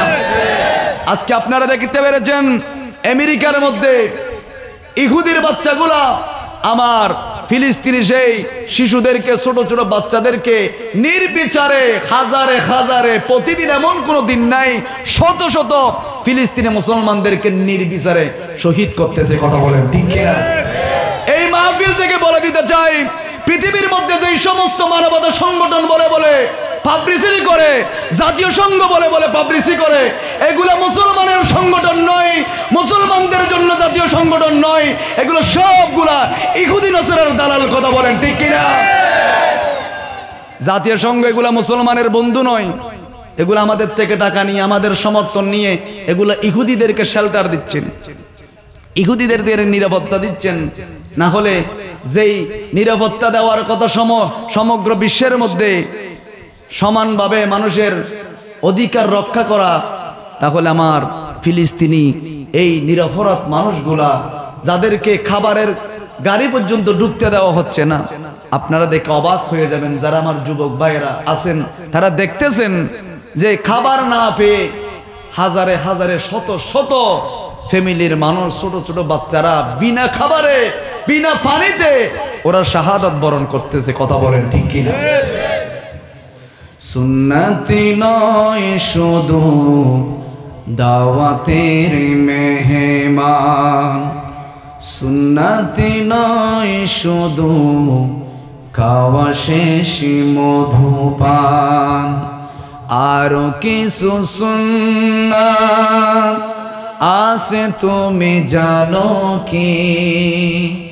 জানলে তা জীবনে কখনো তা মানো কি? সুন্নতি নয় শুধু নির্জনে ধ্যানে যাওয়া, আর সুন্নতি হলো পাথরের আঘাত খাওয়া। ঠিক কিনা? শুধু তসবিহ নিয়ে নিয়ে মসজিদের মধ্যে ঘুরলে হবে না, রাস্তায় রাস্তায় শুধু মিসওয়াক করলে হবে না, বছরে বছরে টাকা আছে বিদায় উমরা করলে হবে না। আমার ফিলিস্তিনি মুসলমান নির্খাবারে, খাবার ছাড়া যদি মানুষ মারা যায়, আপনি হাজী সাহেব কয়ে এটার কোনো মূল্য আরো জোরে বলেন না, মূল্য নাই। আপনি হাজী সাহেব টাকা আছে বিদায় বারংবার বছরে বছরে হজে চলে যাচ্ছেন, উমরা করতে চলে যাচ্ছেন, কিন্তু আমার ফিলিস্তিনি মুসলমানরা, নির্যাতিত মুসলমানরা বিনা খাবারে মারা যাচ্ছে। আপনি বলতেছেন এটা তো অনেক দূরে, আমার কোনো কিছু করার নাই। তোমার মতো হাজী সাহেবের দাম আল্লাহর কাছে 2 পয়সাও নাই। ঠিক কিনা বলেন? আল্লাহর কাছে ওই মানুষটার দাম বেশি। রব্বুল আলামিন, ফিলিস্তিন অনেক দূরে, ইসরায়েল অনেক দূরে, আমরা যেতে পারতেছি না। যদি যাওয়ার মতো সৌভাগ্য, যাওয়ার মতো সুযোগ থাকতো, প্রত্যেককে জিহাদের ময়দানে যাওয়া এটাকে ফরজ করে দিয়েছেন কি আল্লাহ? তো সুযোগ তো নাই। আমরা যখন ফিলিস্তিনের পক্ষ নিয়ে স্লোগান দেব, ফিলিস্তিনের পক্ষ নিয়ে রাস্তার মধ্যে বের হয়ে যাব, ফিলিস্তিনি পণ্যগুলো যখন আমরা বয়কট করব, না খাবো। 7 আপ না খাইলে কি হয়েছে? কোকাকোলা না খাইলে কি হয়েছে? আমাদের মুরব্বীরা যে সময় 7 আপ ছিল না, কোকাকোলা ছিল না, ওই সময় তারা চলে নাই? বলেন না, চলে নাই? আপনারা তো জানেন না, আমরা রিসার্চ করতেছি। এখন পেপার পত্রিকা মিডিয়ার মধ্যে আসতেছে যে এই কোকাকোলা খাচ্ছেন ইহুদিরা, এরা তো মুসলমানের বন্ধু নয়। কোরআন হাদিস তো পড়েন নাই। আলেম সমাজ বুঝবে ইহুদিরা মুসলমানের কখনো বন্ধু হতে, আরো জোরে বলেন, বন্ধু হতে পারে না। আপনি চলাফেরা করবেন, তাদের সাথে চলবেন, সবকিছু বজায় রাখবেন, অনুষ্ঠানেও যাবেন, সমস্যা নাই। এটা সামাজিকতা বজায় রাখার জন্য, কিন্তু অন্তরে স্থান দিতে হবে আমার আল্লাহকে, আমার নবীকে। কথা বলেন ঠিক কিনা? কারণ আমার রহমাতুল লিল আলামিনের কাছে একজন সাহাবী আসলেন, মাতাসা ইয়া রাসূলুল্লাহ, কিয়ামত কখন হবে নবীজি একটু আমাকে জানিয়ে দেন। নবীজি কোনো কিছু বললেন না, আবার বললেন মাতাসা ইয়া রাসূলুল্লাহ, কিয়ামত কখন হবে একটু আমাকে বলেন। আমার নবী কিছু বলেন নাই। আবার বললেন নবীজি কিয়ামত কখন হবে। আমার নবী এখন বলতে লাগলেন, ও সাহাবী, কিয়ামতের ব্যাপারে তুমি জিজ্ঞেস করেছ, তুমি একটু আমাকে অঙ্গীকার দাও, কিয়ামতের জন্য তুমি কি জোগাড় করেছ। উনি বলতে লাগলেন, ইয়া রাসূলুল্লাহ, আমি কিয়ামতের জন্য বেশি নামাজ আমি জোগাড় করতে পারি না, আখিরাতের জন্য বেশি নামাজ, বেশি রোজা, হজ, যাকাত আমি বেশি কিছু জোগাড় করতে পারি না। এগুলো বেশি। আমার নবী বললেন, কেন বলছো তাহলে? ইয়া রাসূলুল্লাহ, একটা জিনিস আছে। ইয়া রাসূলুল্লাহ, একটা জিনিস হলো, এই জিনিসটা হলো আমার কলিজার মধ্যে আল্লাহর ভয় আছে, আপনার নবীর ভালোবাসা আছে। সুবহানাল্লাহ। আমার নবী মুস্কি হেসে দিলেন, ও সাহাবী, নামাজ বেশি নাই, কোরআন তেলাওয়াত বেশি নাই, তাহাজ্জুদ বেশি নাই, তুমি বলছো আল্লাহর ভয় আছে, আপনি নবীর মহব্বত আছে। জেনে রেখো একটা সুসংবাদ, তুমি যে আল্লাহর ভয়, আমি নবীজির মহব্বত রেখেছো, কিয়ামতের ময়দানে আমি নবীর সাথে 2টা আঙ্গুল যেভাবে এভাবে রাখলে ফাঁক নাই, আমি নবীজির সাথে এইভাবে লেগে লেগে তুমি আমার সাথে জান্নাতের মধ্যে চলে যাবে। আরো জোরে বলেন না, জান্নাতে চলে যাবে। এই জন্য আমাদের একটাই পুঁজি, আমাদের একটাই সম্বল আজকে যে বলা হয়েছে কবর নিয়ে বলার জন্য। আয়াত তেলাওয়াত করলাম রব্বুল আলামিন কালামুল্লাহ শরীফের মধ্যে, আল কারিয়াতু মাল কারিয়া ওয়া মা আদরাকা মাল কারিয়া। আল্লাহ রাব্বুল আলামিন এই সূরার মাধ্যমে আমাদেরকে জানিয়ে দিয়েছেন, যারা জমিনের মধ্যে অহংকার করে ক্ষমতার বড়াই দেখায় এরকম মানুষ আছে না নাই? বলেন আছে না নাই? অথচ তারা তো জানে না ক্ষমতার মালিক সেই নয়। 3 দিন আগেও যে মানুষগুলা ক্ষমতা নিয়ে রাস্তার মধ্যে দাবিয়ে বেড়িয়েছেন, ওই মানুষগুলা স্যান্ডেল পর্যন্ত নিয়ে যেতে পারে নাই। ঠিক কিনা বলেন? আল্লাহ আমাদেরকে জানিয়ে দিয়েছেন, বান্দা তুই ক্ষমতার মালিক নয়, তোর বাবা ক্ষমতার মালিক নয়, প্রধানমন্ত্রী ক্ষমতার মালিক নয়, দুনিয়ার কেউ ক্ষমতার মালিক নয়। একজন ক্ষমতার মালিক, বলেন তিনি কে? আল্লাহ রাব্বুল আলামিন বলেন, তাবারাকাল্লাযী বিয়াদিহিল মুলকু ওয়া হুয়া আলা কুল্লি শাইইন কাদির। দুনিয়ার কেউ ক্ষমতার মালিক নয়, একজন ক্ষমতার মালিক, বলেন তিনি কে? আল্লাহ বুঝতে পারলাম আপনি ক্ষমতার মালিক। আল্লাহ আপনি আর কিসের মালিক? আল্লাহ বলেন, আল্লাযী খালাকাল মাউতা ওয়াল হায়াতা লিয়াবলুয়াকুম আইয়ুকুম আহসানু আমালান ওয়া হুয়াল আজিজুল গফুর। আল্লাহ বলেন আমি তো মৃত্যু দেওয়ার মালিক। আল্লাযী খালাকাল মাউত ওয়াল হায়াত, আমি তো হায়াত দেওয়ার মালিক, আমি তো জীবন দেওয়ার মালিক, আমি তো সম্মান দেওয়ার মালিক, আমি তো বিস্তারা বিল্ডিং এর মালিক করার মতো মালিক। কথা বলেন ঠিক কিনা? আমি তো এই রব। সকাল বেলায় বিল্ডিং এর মালিক বানালাম, বিকেল বেলায় রাস্তার ফকিরে বানিয়েছেন। আছে না নাই? বলেন আছে না নাই? আমি তো সেই মালিক। সকাল বেলায় ফকির ছিল, বিকেল বেলায় বিল্ডিং এর মালিক যিনি বানিয়ে দেন, বলেন তিনি কে? আল্লাহ রাব্বুল আলামিন বলেন, বান্দা অহংকার করিস না, এটা আমি আল্লাহর চাদর। তুই যখন অহংকার করবি, তুই আমি আল্লাহর চাদর নিয়ে টানাটানি করেছিস। কথা বলেন ঠিক কিনা? এজন্য রব্বুল আলামিন বলেন, আল কারিয়াতু মাল কারিয়া ওয়া মা আদরাকা মাল কারিয়া। আল্লাহ রাব্বুল আলামিন 91 তুয়ানের চাইতে ভয়ঙ্কর একটা কি দেবেন? সাইক্লোন দেবেন, ভয়ঙ্কর একটা আওয়াজ দিবেন। 91 তুয়ানের সময় এখানে ফানি কতটুক হয়েছেন? আরো জোর হন না। আমরা তো এগুলো দেখিনি। আমার জন্ম 91 তুয়ানের পরে। আমরা 91 তুয়ানের সময় আমার মার বিয়ে পর্যন্ত হয়নি। দেখবো করতে। তো আমার জন্ম হচ্ছে 1994-95 দিকে, যার কারণে আমরা এগুলো দেখি নাই। কতটুক পানি হয়েছে? 20 ফুট। যারা মুরব্বী আছে তারা জানে। ওনার মাও মারা গেছে। এরকম অসংখ্য মানুষ আছে যার মা বাবা দুটোটাই মারা গিয়েছেন। ঠিক কিনা? অনেকের দাদা, আমার দাদা দাদিও 91-92 সময় মারা গিয়েছেন। আমি আমার দাদা দাদি দেখিনি। আমার বাড়িও আবার বেশি দূরে না, আমার বাড়িও বাঁশখালীর মধ্যে। আমার বাড়ি হচ্ছে গুনাগড়ের পশ্চিমে। আমাদের এদিকেও 91-92 সময় অসংখ্য মানুষ, এমনও ফ্যামিলি আছে সবাই মারা গিয়েছে। আল্লাহ এরকম একটা ভয়ঙ্কর একটা সাইক্লোন, ভয়ঙ্কর একটা আওয়াজ, ভয়ঙ্কর একটা শব্দ ইসরাফিল আলাইহিস সালামের মাধ্যমে করার জন্য নির্দেশ দিবেন। বলেন তিনি কে? আরো জোরে বলেন তিনি কে? আল্লাহুম্মা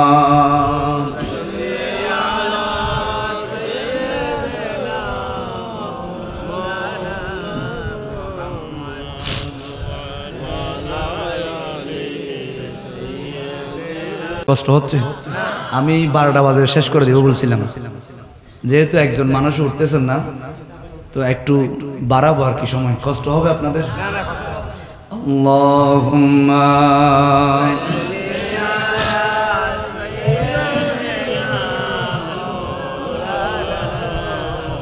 ওয়া আলা আলি সাইয়্যিদিনা সৃষ্টি কুলের সবাই বলে আজকে মুদের খুশির দিন মুদের তরে তশরিফ আনলেন রহমাতুল লিল আলামিন আল্লাহুম্মা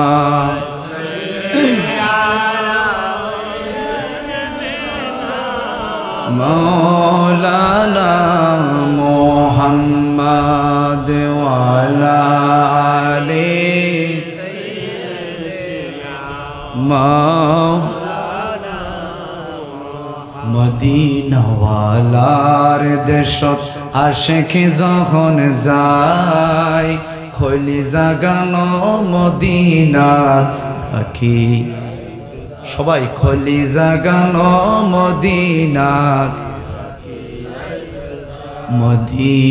মদিনাওয়ালার দেশত আশিক যখন যায় খলি জাগানো মদিনার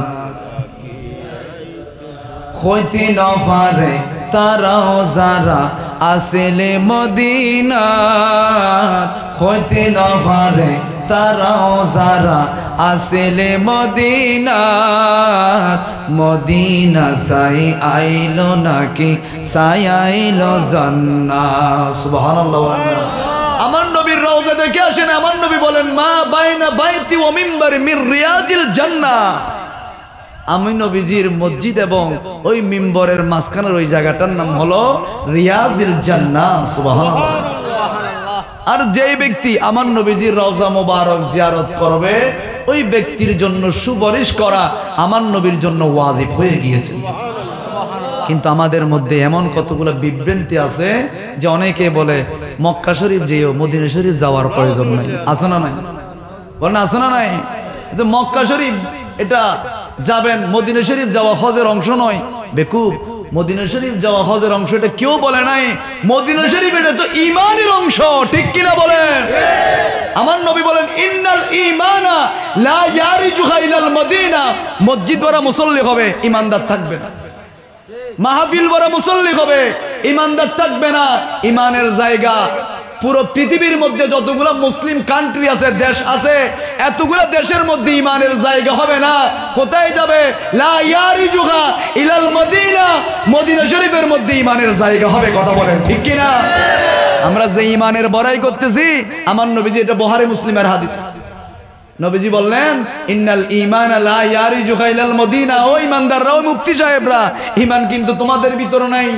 ঈমান তোমাদের ভিতরে জায়গা পাবে না। ঈমানের জায়গা হলো আমি নবীজির মদিনা শরীফ। মক্কা শরীফ বলে নাই, মদিনা শরীফ, মদিনা শরীফ। সুবহানাল্লাহ। এজন্য সৈয়দনা ফারুক আজম, আমার কত জ্ঞান ছিল, সৈয়দনা ফারুক আজম আল্লাহর কাছে দোয়া করেছেন মালিক আল্লাহ আমার মৃত্যুটা হবে শাহাদাত ফি সাবিলিল্লাহ।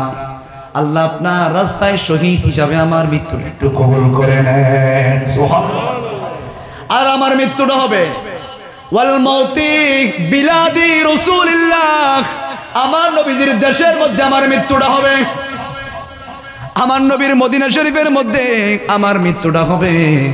কেমন খলিফাতুল মুসলিমিন ফারুক আজম কেমন ছিলেন, ওনার শাসন কার্য কেমন ছিলেন, যিনি খলিফাতুল মুসলিমিন যেদিন খলিফা নির্বাচিত হয়েছেন, জুমার মসজিদের মধ্যে মিম্বরের মধ্যে খুতবা দেওয়ার সময় মানুষগুলো লক্ষ্য করে দেখলেন যিনি আমিরুল মুমিনিন খলিফাতুল মুসলিমিন, ওনার গায়ের দিকে যখন লক্ষ্য করে দেখলেন আমিরুল মুমিনিন যে জামাটা গায়ের মধ্যে দিয়েছেন খলিফাতুল মুসলিমিন ওমর, যে ওমরকে মানুষ ভয় পায় তাই নয়, শয়তান পর্যন্ত ভয় পায়, মুনাফিকরাও ভয় পায়, ঠিক কিনা বলে? লক্ষ্য করে দেখলেন আমিরুল মুমিনিন খলিফাতুল মুসলিমিন গায়ের মধ্যে যে জামা দিয়েছেন ওই জামার মধ্যে একটা নয়, দুইটা নয়, তিনটা নয়, বরাবর 11টা পর্যন্ত 12টা পর্যন্ত ওই জামার মধ্যে তালে ছিল। সুবহানাল্লাহ। যিনি খলিফাতুল মুসলিমিন, যিনি অর্ধ পৃথিবীর শাসক ছিলেন, একদিন ঈদের নামাজের সময়, মুসলিম বিশ্বের যেই সময় ঈদের দিন, আমিরুল মুমিনিনের দুইটা ছেলে বাবার হাতের মধ্যে ধরলেন, আব্বা আপনি না আমিরুল মুমিনিন, আপনি না মক্কা মদিনার প্রেসিডেন্ট, আপনি না পুরো অর্ধ পৃথিবীর প্রেসিডেন্ট, আপনার কথায় কাফেররা উঠে আর বসে, আপনাকে কাফেররা ভয় পায়, শুধু তাই নয় শয়তান পর্যন্ত আপনাকে ভয় পায়, ঠিক কিনা বলে? দুইটা ছেলে ধরলেন, আব্বা আপনি না খলিফাতুল মুসলিমিন, আপনি না অর্ধ পৃথিবীর শাসক, আপনি তো আমিরুল মুমিনিন, আপনি প্রেসিডেন্ট, আমরা আপনার সন্তান। আগামীকাল ঈদের জামাতের মধ্যে মক্কা মদিনার মানুষগুলা নতুন নতুন জামা পরবে, আব্বা আপনি আমাদের জন্য ঈদের জামাগুলা ব্যবস্থা করে দিবেন। সুবহানাল্লাহ বলেন। ছোটবেলার মধ্যে আপনি একটু হিসাব করে দেখেন, মিলাই দেখেন। আজকে গাড়ির মধ্যে আসার সময় দেখলাম একটা তরুণী মেয়ে নিজের বাবার লাশের মধ্যে ছুরি মারতেছে। আপনি নিজের বাবা যত অপরাধ করুক না কেন, আপনি বাবাকে আঘাত করতে পারেন না, কারণ ওই বাবার নাম হলো জান্নাত। ওই বাবার কদমের নিচে যিনি জান্নাত জাহান্নাম দিয়েছেন, বলেন তিনি কে? আমার নবীজি বললেন, মা কেমন, বাবা কেমন? তরমুজের উপর থেকে যদি ছুরি ফেলো, ছুরিটা তরমুজের ভিতর ঢুকে যায়, আর ছুরিটা নিচে রেখে যদি তরমুজটা উপর দিক থেকে ফেলো, তারপরও ছুরিটা তরমুজের মধ্যে ঢুকে যায়। মা বাবা দোয়া করলেও কবুল, বদদোয়া করলেও যিনি কবুল করবেন, বলেন তিনি কে? আরো জোরে বলেন না, তিনি কে? আমার নবীজি ১৬ লক্ষ সাহাবীদেরকে নিয়ে নবীজি জিহাদের ময়দানের মধ্যে যাবেন। প্রতিমধ্যে আমার নবীজির মায়ের খবর, আমার নবীর মায়ের নাম হলেন আমেনা। আমার নবীজি সাহাবীদেরকে বললেন, ও আমার সাহাবায়ে কেরাম, এটা হলো আমার মা আমেনার কবর। সুবহানাল্লাহ। আমি একটু আমার মায়ের কবরটা জিয়ারত করব। খবরদার ও আমার সাহাবায়ে কেরাম, আমি আমার মায়ের কবর জিয়ারত করে কান্না করব, কেউ কান্না করবে না। সুবহানাল্লাহ বলেন। রহমাতুল লিল আলামিন। আমার নবীর মায়ের কবরের সামনে দাঁড়িয়ে ছোটবেলার দৃশ্যগুলা মনে করে করে আমার নবীর মা আমার নবীর মাথার মধ্যে জাইতুনের তেল দিয়ে দিতেন, সীতা ফারায় দিতেন। এই দৃশ্যগুলা মনে করে করে রহমাতুল লিল আলামিন অজরে দুই চোখের পানি ছেড়ে ছেড়ে কান্না করতেন। ছোট বাচ্চার মতো কান্না করতে লাগলেন। হাজার হাজার সাহাবায়ে কেরাম আমার নবীর কান্না দেখে দেখে সবাই কান্না শুরু করলেন। আমার নবীজি অল্প কিছুক্ষণের মধ্যে মুনাজাতটা শেষ করলেন। জিজ্ঞেস করলেন, ও সাহাবায়ে কেরাম, তোমাদের কেন বললাম তোমরা কেউ কান্না করিও না? আমার নবী সাহাবায়ে কেরাম বললেন, নবীজি আপনি অজরে কান্না করছেন, কিভাবে আমরা কান্না থামিয়ে রাখবো? সুবহানাল্লাহ। নবীজি আপনার জন্য জীবন দিতে কুরবান, আপনার জন্য চাকরি ছাড়তে আমরা রাজি আছি, সম্মান ছাড়তে রাজি আছি। নয় নয়, নিজের স্ত্রী ছাড়তে রাজি আছি, সম্মান ছাড়তে রাজি আছি। আপনি নবীর জন্য আমাদের জীবনটা কুরবান করে দেওয়ার জন্য রাজি আছি। সুবহানাল্লাহ।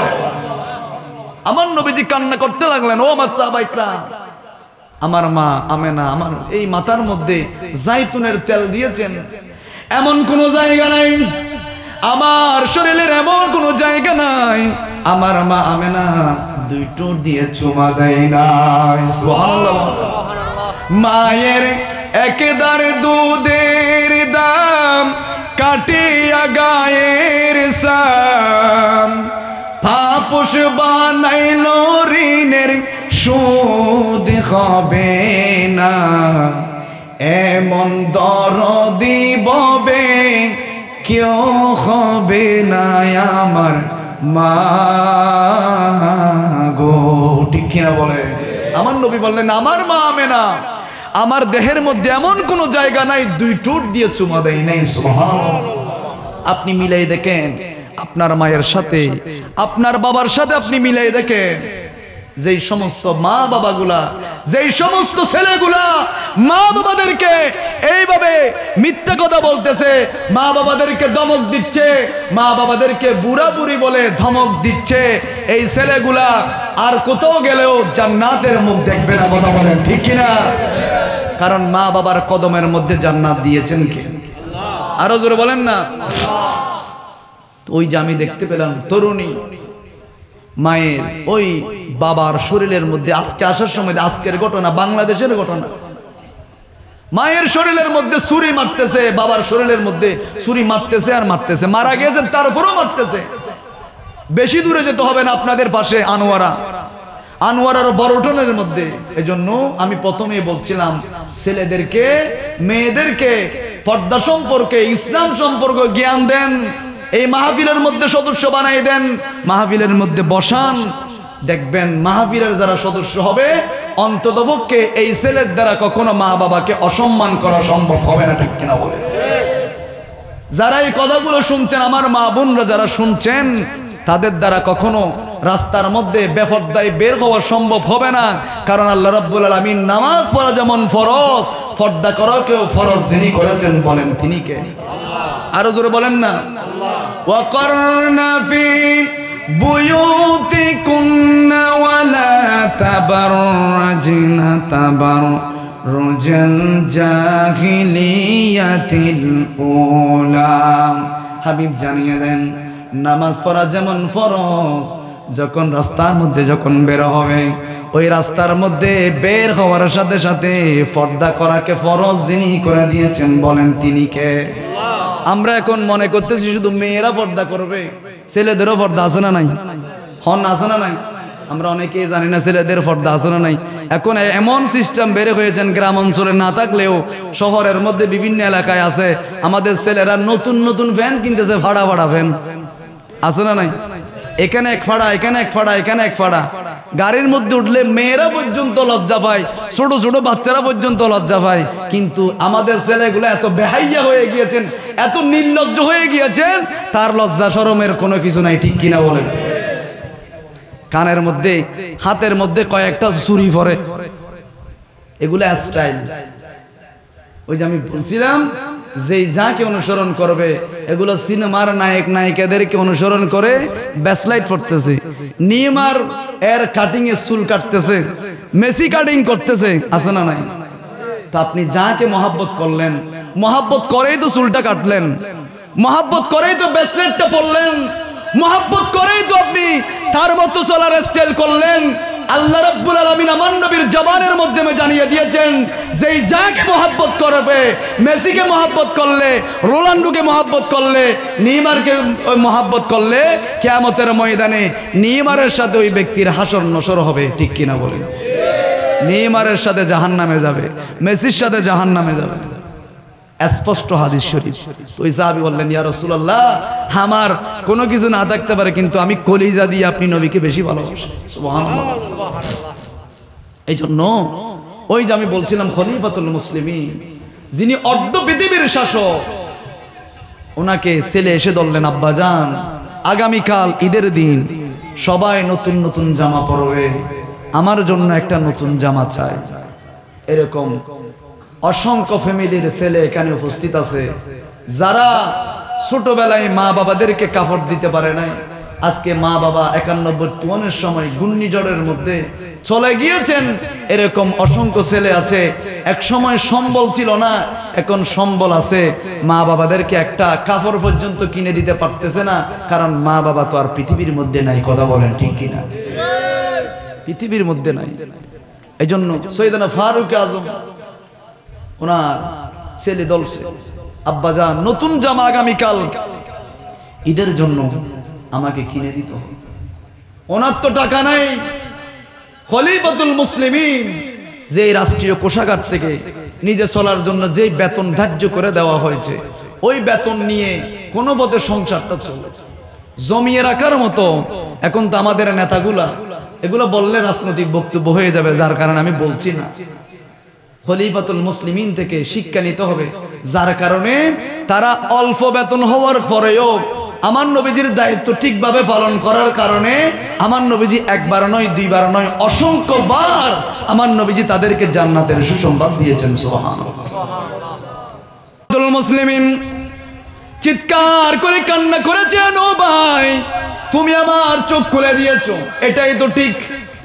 আমি যদি 1 মাস আগে 1 মাস চাকরি করতে না পেরে যদি মারা যায়, তাহলে আমার উপর যেই কর্জগুলা রয়েছেন এটার জন্য একজনের আদালতের মধ্যে জামিন হতে হবে। বলেন তিনি কে? দেখেন তাদের তাকওয়া কিভাবে ছিল। উনি বলতে লাগলেন, আমিরুল মুমিনিন 1 মাস যে আপনি বেঁচে থাকবেন, 1 মাসের বেতন যে আপনাকে অগ্রিম দেব, আপনি যে বেঁচে থাকবেন একটা কাগজের মধ্যে আপনি সিগনেচার দেন, যদি আপনি কমিটমেন্ট দিতে পারেন 1 মাসের বেতন আপনাকে দেব। আমিরুল মুমিনিন ওখান থেকে ফিরে এসেছেন। ফিরে আসার সাথে সাথে ছেলেকে বললেন, আব্বা আমরা গরিব মানুষ, আমরা রসুলের সুন্নাহ মোতাবেক চলতেছি, আমাদের সামর্থ্য নাই, আল্লাহ আমাদেরকে দেয় নাই। দেখেন খলিফাতুল মুসলিমিন আমিরুল মুমিনিন উনি জুমার নামাজের মধ্যে, ঈদের নামাজের মধ্যে দাঁড়িয়ে গিয়েছেন, একটা মাত্র জামা। বলেন কয়টা? আরো জোর হন না। ও জোয়া খেলা বা ওয়ান বিট ইবে কি আবার 1x বিট কেসিনি। আচ্ছা, আমার নবী জানিয়ে দিয়েছেন লা ইয়াদখুলুল জান্নাতা জাসাদুন, লা ইয়াদখুলুল জান্নাতা জাসাদুন, ওই শরীর কখনো জান্নাতের মধ্যে যাবে না গুজিয়া বিহারাম, যেই শরীরের মধ্যে হারাম ঢুকেছেন। কি ঢুকেছেন? তো যে জোয়া যে খেলতেছে টাকা লাভ পায় বা হারক, জোয়া যারা খেলে ওই ব্যক্তির ব্যাপারে নবীজির হাদিস হলো, যে হাদিসটা বুখারী মুসলিমের মধ্যে এসেছেন, আমার নবী বলেন লা ইয়াদখুলুল জান্নাতা জাসাদুন, জাসাদুন মানে শরীর, গুজিয়া বিহারাম, যে শরীরের মধ্যে হারাম ঢুকেছেন এই শরীরটা কখনো জান্নাতের মধ্যে প্রবেশ করবে না। এই সম্পর্কে বলার জন্য, এই সম্পর্কে অসংখ্য riwayat রয়েছে। আমার নবীজির কাছে একজন সাহাবী আসলেন, ইয়া রাসূলুল্লাহ, নবীজি আমাকে একটু এমন একটা দোয়া শিখাই দেন যেই দোয়াটা আমি করা মাত্র আমাকে আল্লাহ মুস্তাজাউ দাওয়া বানিয়ে ফেলবেন। সুবহানাল্লাহ বলেন। আমরা তো হস্টন না, তো উড়ো বসা করলে না শেষ করে দিই, কারণ অলরেডি আমার টাইম থেকে অনেক দূরে সরে গেছি। উঠা বসা করবেন না, যেহেতু কাগজ দিয়েছেন এটার উত্তর দেব, এরপর আর কিছুক্ষণ বলে শেষ করে দেব। যারা জুয়া খেলে, কেসিনো খেলে, বিভিন্ন ধরনের মাদকাসক্ত শরাব খায়, আছে না নাই, ইয়াবা ব্যবসা করে, যারা এই সমস্ত কাজের সাথে জড়িত আছে, ইয়াবা যারা খায়, মদ যারা খায়, তাদের 7 দিন পর্যন্ত, 1 সপ্তাহ পর্যন্ত তাদের কোনো ইবাদত আল্লাহর দরবারে কবুল হবে না। নাউজুবিল্লাহ, রাস্ত বলেন না। আর যদি 7 দিন পর্যন্ত হুঁশ না ফিরে 40 দিন পর্যন্ত তাদের ইবাদত, তাদের কোনো নামাজ, তাদের কোনো ভালো কাজ আল্লাহর দরবারে কবুল হবে না। এই অবস্থায় যদি মারা যায়, আমার নবী বলেন বিনা হিসাবে জাহান্নামে চলে যাবে। মদ খাওয়া অবস্থায় যদি মারা যায়, ওই ব্যক্তির স্থান জাহান্নামের মধ্যে। তো আমাকে যে বিষয়টা দেওয়া হয়েছে জুয়া খেলা, এই জুয়া খেলা খেলে যারা টাকা ইনকাম করে, ক্যাসিনো খেলে যারা টাকা ইনকাম করে, একটা টাকা, 1 পয়সা যদি শরীরের মধ্যে ওই টাকাটা যায়, তার কোনো দোয়া আল্লাহর দরবারে কবুল হবে না, ওই ব্যক্তি জান্নাতের মুখও দেখবে না। এবার আসেন, আমার নবীজির কাছে একজন সাহাবী আসলেন, ইয়া রাসূলুল্লাহ উদু, নবীজি আপনি দোয়া করেন, আমার জন্য দোয়া করেন। নবীজি আপনি তো দোয়া করলে দোয়া কবুল হয়ে যায়, আপনি রহমতুল লিল আলামিন, দোয়া করলে দোয়া কবুল হয়ে যায়। ও নবীজি, সাদ ইবনে আবি ওয়াক্কাস নবীজির কাছে এসে বললেন, যিনি জিহাদের ময়দানে সর্বপ্রথম তীর মেরেছেন, সাদ ইবনে আবি ওয়াক্কাস নবীজির কাছে এসে বললেন, ও দুনি ইয়া রাসূলুল্লাহ, একটু দোয়া করেন আমার জন্য, যে দোয়া করলে আল্লাহ আমাকে মুস্তাজাউ দাওয়া বানিয়ে ফেলবেন। মুস্তাজাউ দাওয়া মানে আল্লাহর কাছে চাওয়া মাত্র কবুল করবেন কে? আল্লাহ। আরো জোরে বলেন না। আমার নবীজি একটাই বললেন, ও সাদ, বেশি নামাজ পড়তে হবে, বেশি তাহাজ্জুদ পড়তে হবে না, বেশি রোজা রাখতে হবে না সাদ, খবরদার কণ্ঠ দিয়ে যেই জিনিসটা নামাবে, পেটের মধ্যে যেই জিনিসটা যাবে, এই জিনিসের ব্যাপারে যদি সতর্ক হয়ে যাও, হালাল রিজিক যদি তোমার পেটের মধ্যে যায়, সাথ জেনে রেখো তোমাকে আল্লাহ মুস্তাজাউদ দাওয়া বানিয়ে ফেলবেন। সুবহানাল্লাহ। মুস্তাজাউদ দাওয়া এটা কি? আল্লাহর কাছে বলেছেন, আল্লাহ আমাকে একজন নেককার সন্তান দেন, সাথে সাথে কবুল করে ফেলবেন। এই জন্য যারা ক্যাসিনো জুয়া খেলে ওই ব্যক্তিরা আল্লাহর কাছে, এই জন্য লাইলাতুল বারাত, লাইলাতুল কদর, শবে বরাতের সময়, ঈদুল ফিতর, ঈদুল আযহা, যেই 5টি রজনী আছে, এই রাতের মধ্যে জুয়াখোর, সুদখোর এবং যারা ওই বৈদ্য আছে, বান্টনা করে, এরকম আছে না নাই? এই বৈদ্য যারা আছে, এই বৈদ্যর কথা বলতে গিয়ে আর একটা কথা মনে পড়ে গিয়েছেন, কইম না? একটা মাহফিলে আমাকে বিষয় দিয়েছেন কিয়ামতের আলামত। তো মাহফিলের যিনি সভাপতি, ওই সভাপতি আমার পাশে বসা। আমার কথা হলো, আমাকে যে বিষয় দিয়েছেন আমি ওই বিষয়, এখানে যদি প্রাইম মিনিস্টারও বসা থাকে আমার বিষয়ের উপর বললে বলে ফেলবো আমি।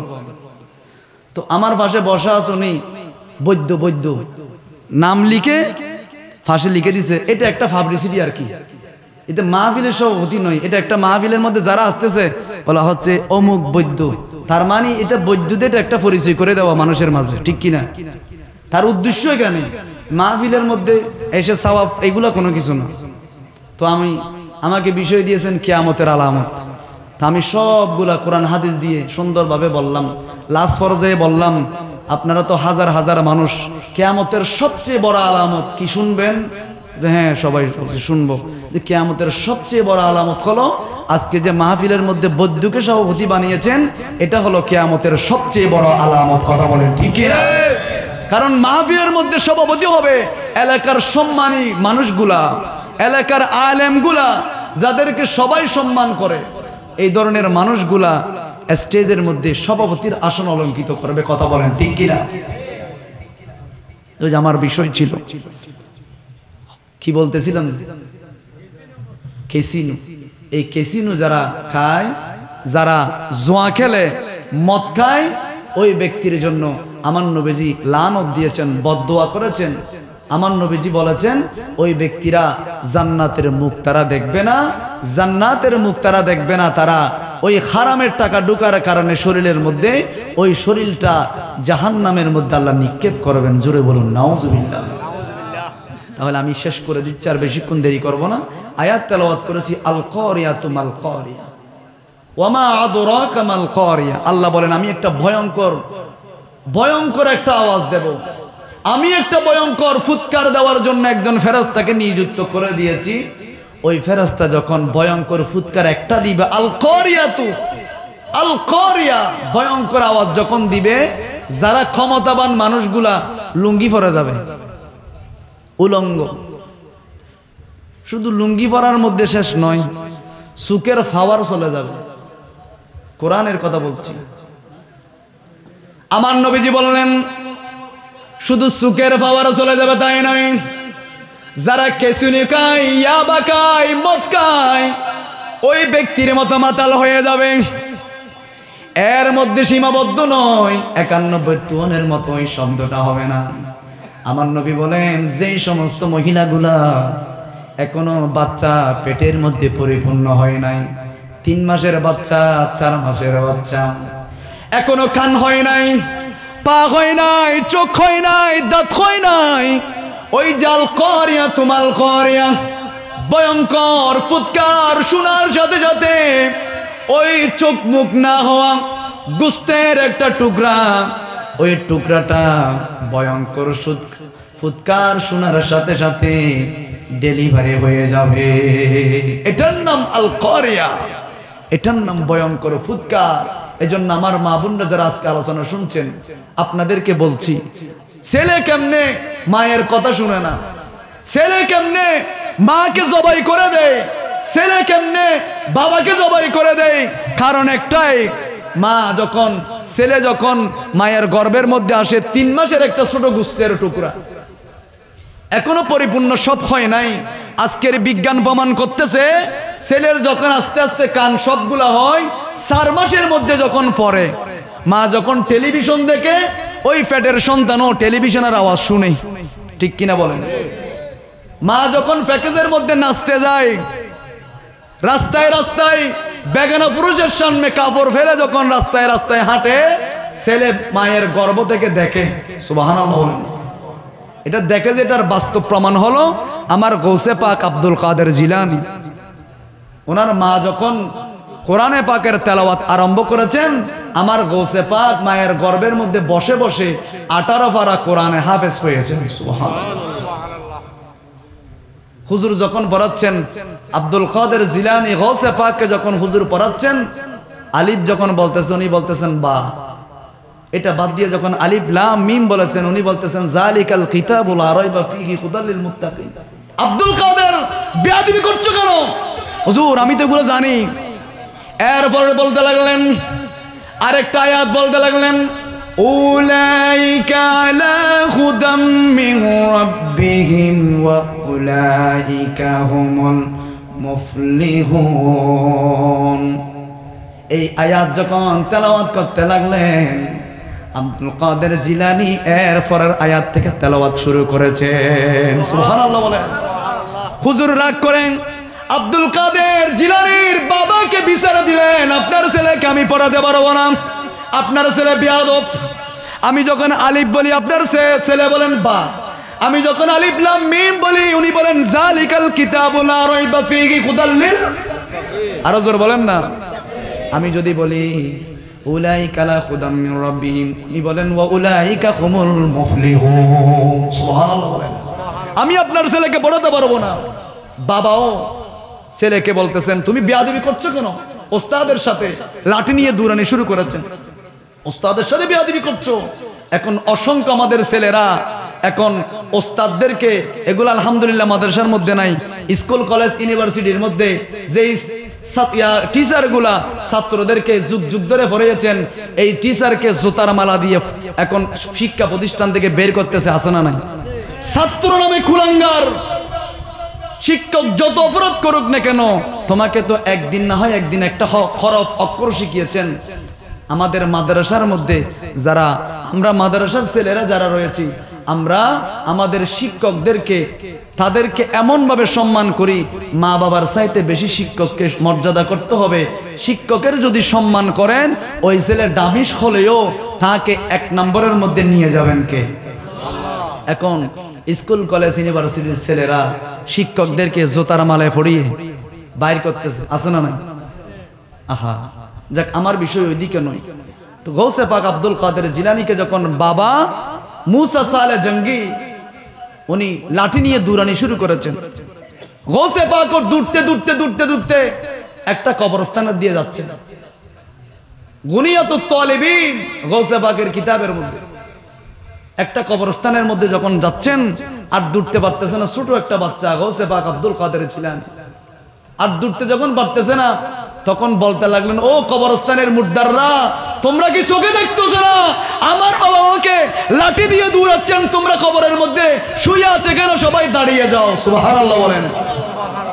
গৌসে পাক আব্দুল কাদের জিলানী কথা বলার সাথে সাথে কবরস্থানের সেই 70 বছর 80 বছর 100 বছর 200 বছর 500 বছরের মুর্দারগুলা কবরস্থান থেকে দাঁড়িয়ে গিয়েছেন, সুবহানাল্লাহ।